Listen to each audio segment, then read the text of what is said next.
गुरुदेव, यदि किसी व्यक्ति की मृत्यु हो जाती है तो उसका अगला जन्म हो जाता है या अपने कर्मानुसार किसी लोक को जाता है, तो महाराज जी फिर पितृ बनकर कैसे आते हैं? अगर कोई गलती हो जाए तो पितृ परेशान करते हैं, ये कैसे संभव है गुरुदेव?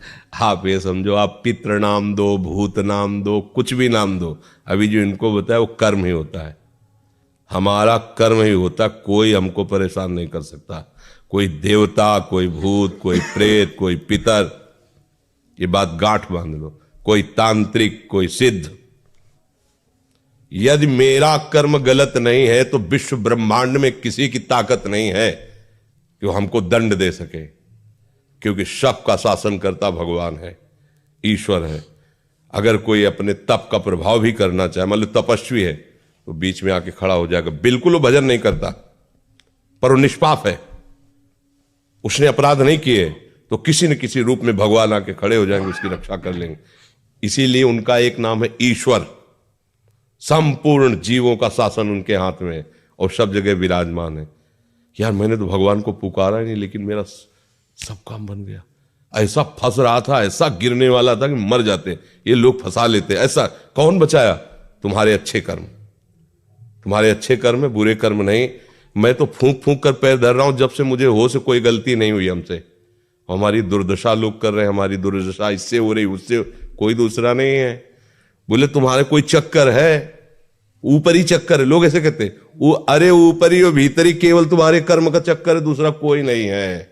वही कर्म भूत बन करके तुम्हें सताएगा, वही कर्म पितर बन करके, वही कर्म ग्रह बन करके सताएगा, कोई नहीं सता सकता। जो पे कृष्ण चरण मन अर्पित तो कर हैं का नवग्रह रंग, रंग माने भिखारी।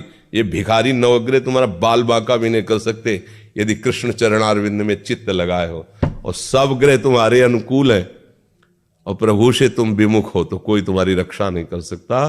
तुम्हारे कर्म तुम्हें नष्ट कर देंगे। ये सिद्धांत सबकी समझ में नहीं आता है। अगर समझ में आ जाए तो भूल जाओ कि कोई पितर है, कोई भूत है, कोई प्रेत है। वही है, वही, दूसरा कोई नहीं है। वही तुम्हें दंड देने के लिए कभी भूत बन जाते हैं, कभी मृत्यु बन जाते हैं, कभी नाना प्रकार की घटनाएं बन जाते हैं। और इसीलिए उनका भजन करोगे तो असली रूप में आपको मिलेंगे।